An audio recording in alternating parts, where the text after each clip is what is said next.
Another tip that we want to look at when we pull our baler out has to do with the Netwrap system. So before you put your Netwrap roll on, you want to make sure these wear guides right here are all tight and not loose. This keeps your cardboard tube on your Netwrap roll from turning freely.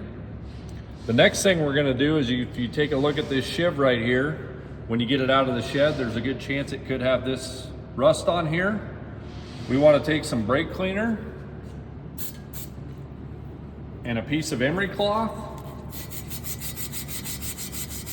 and we want to shine that up just like this to where it's a nice, shiny, clean looking brake shiv, because if you have rust on there, that could affect the brake tension.